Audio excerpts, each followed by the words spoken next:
Et coucou ici. Alors, troisième tentative pour ce tirage. Je t'ai proposé de te faire un tirage pour savoir si ton grand-père avait un message pour toi,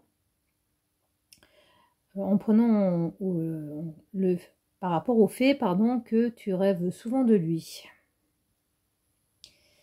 Alors, j'ai cherché sur une application que j'utilise la signification de chercher. Et ils disent qu'un rêveur qui cherche en rêve est souvent soucieux dans la vie. Il continue à promener son inquiétude au cours de son sommeil. Par contre, rêver de photographie et donner, recevoir des photos annonce un amour partagé. Donc ton grand-père, peut-être que tout simplement par le fait de te donner une photo de lui en rêve,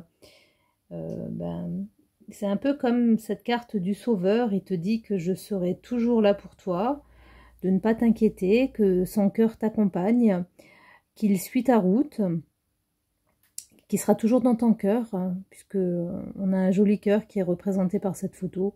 Souvent, c'est l'amour de nos aînés. Elle, c'est immortel. C'est vraiment un sentiment qui nous accompagne et qui nous soutient. C'est comme des fils invisibles. Des fils invisibles qui dépassent la séparation causée par la mort, parce que nos âmes, elles continuent de se réunir régulièrement. Le Sauveur procure de la force et apporte son soutien aux autres dans les situations de crise. Il agit par amour, sans rien attendre en retour. L'ombre du Sauveur s'attend à ce que le rescapé lui rende l'appareil, ce qui tend à maintenir le rescapé impuissant. Demandez-vous si vous avez toujours cherché à aider les gens en péril, que ce soit par altruisme ou pour des motifs purement égocentriques. Donc, ton grand-père, représenté par la carte des archétypes du Sauveur, c'est une part plus que lumineuse, le capitaine du bateau, j'ai envie de dire. Alors, quelle carte du tarot représente ton grand-père aujourd'hui? Ça va bien avec le sauveur. On a le page d'épée. Là, le sorcier, il a sa dague sortie, prêt à en découdre. Et il a tout laissé tomber pour être là. Là, on a l'impression qu'il dégage un fort aura autour de lui. Il y a la plume qui est posée sur les livres à terre qui me donne la sensation que les anges l'accompagnent. Alors après, le page, c'est l'apprenti, l'écuyer. L'épée, c'est l'intuition. Donc, c'est peut-être aussi une carte qui t'indique que ton grand-père, il te demande de plus faire travailler ton intuition pour être un peu plus autonome, peut-être. Parce que quand on voit quelle carte de tarot représente ton grand-père par rapport à toi, et non plus en général, on a de nouveau une épée en fait qui attend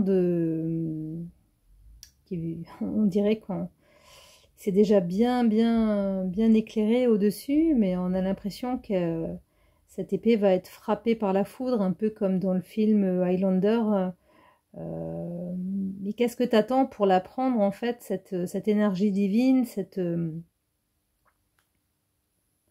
connaissance, ces messages que j'ai à te faire passer, soit réceptive, soit présente, et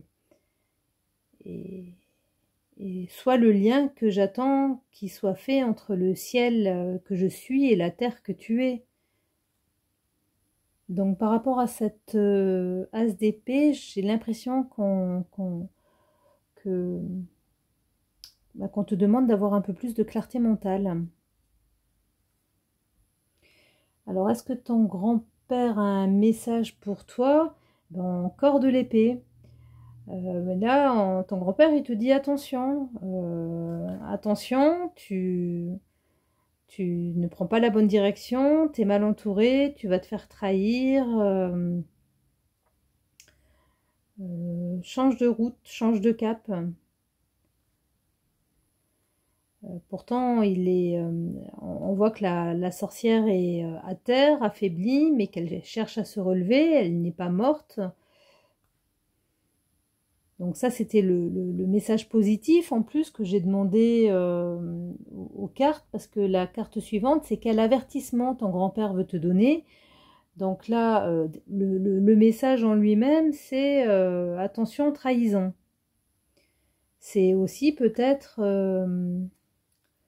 une manière pour lui de te dire que je serai toujours là pour toi, il t'a laissé la photo, il vient régulièrement te voir dans ses rêves et qui te demande en fait de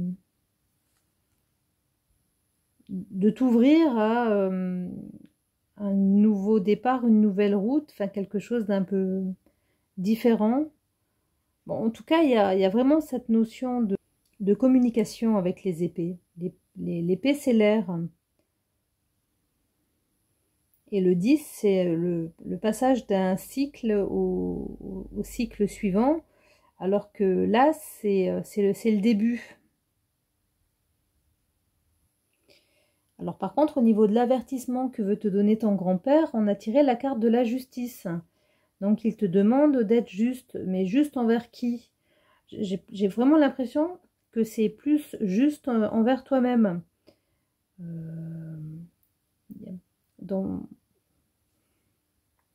Je crois que c'est le deuxième ou le troisième tirage que je te fais et je retrouve là dans le sauveur ce cœur bleu que je voyais lors de mon précédent tirage. Donc sur ma carte, il y avait vraiment sur ma carte des archétypes le type de personne représentée avait un collier, un médaillon avec un cœur bleu, un magnifique bleu turquoise.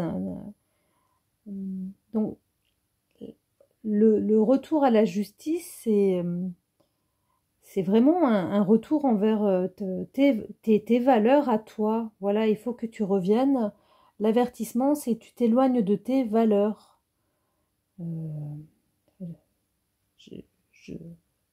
Excuse-moi, je bafouille parce que j'ai l'impression d'être présomptueuse et que je ne suis pas digne de faire passer de tels messages.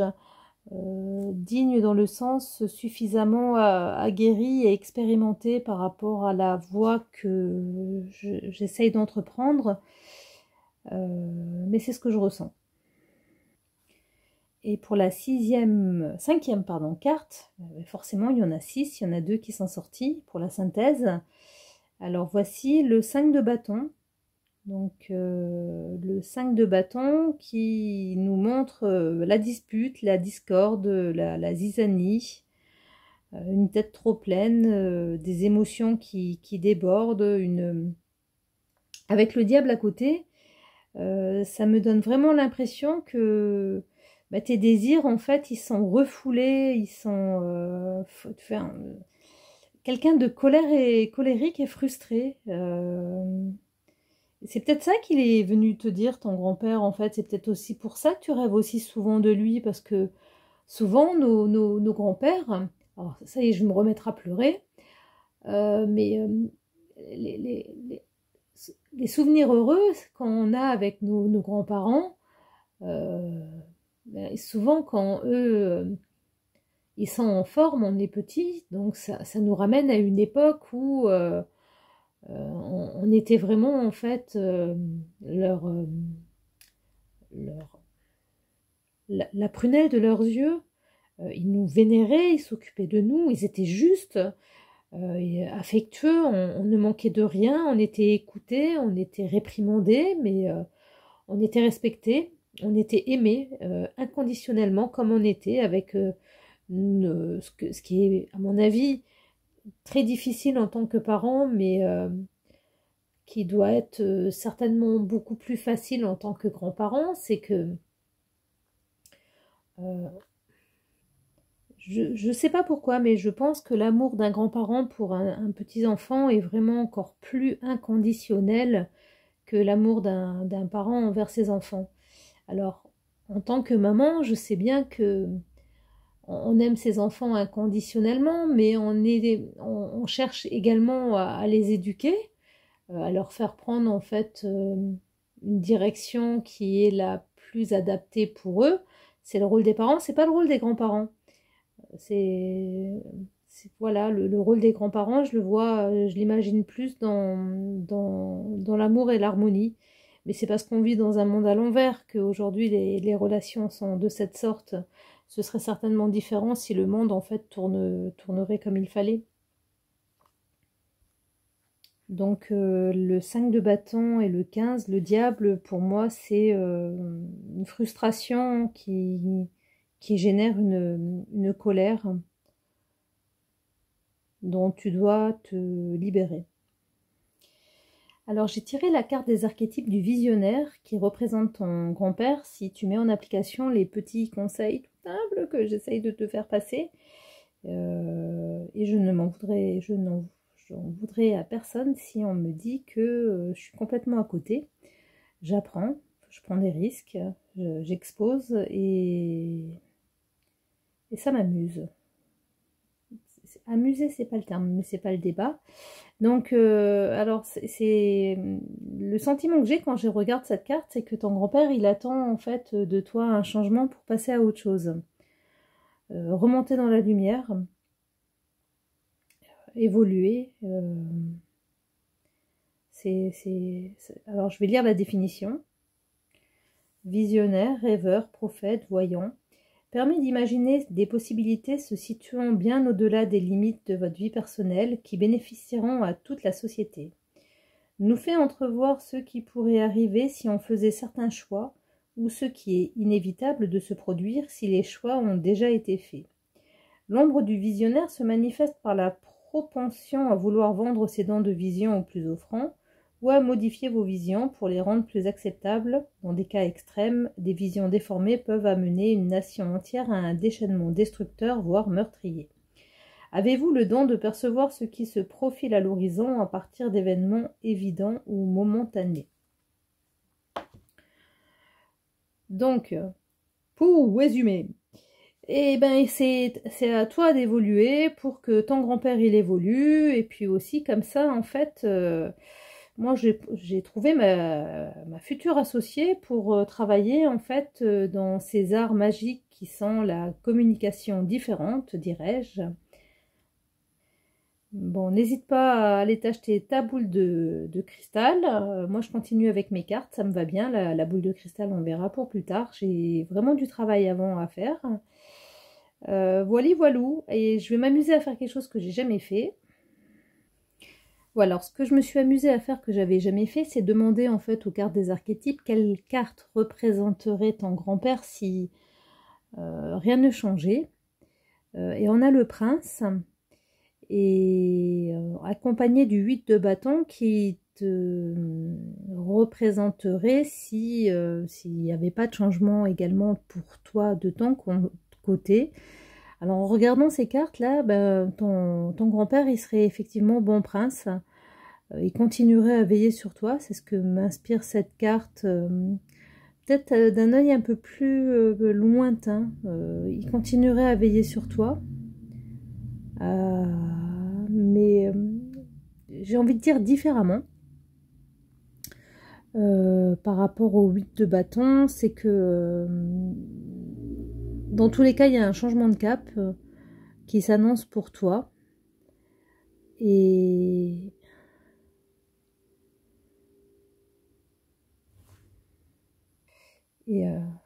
on va être optimiste, comme en fait tu vas prendre en considération le message de ce tirage, tu avanceras mais pas en roue libre. Voilà, pour conclure, j'ai tiré une carte des tarots également qui te représente si tu suis les conseils qui sont donnés dans ce petit tirage. Enfin, il y a certainement eu un fil parmi toute la toile que j'ai tissée qui doit résonner pour toi. Et on voit le 3 de coupe qui représente la joie. la réussite, le plaisir, un sentiment de liberté, de liesse, de légèreté. Voilà, merci d'avoir accepté que je fasse cet exercice et à bientôt. Et surtout, n'hésite pas à envoyer ces vidéos à des personnes que tu connais, si tu en as envie, de manière à ce que si elles trouvent que je ne suis pas trop nulle, elles puissent également me faire part de leurs questions pour que je puisse m'exercer. Bisous, bisous.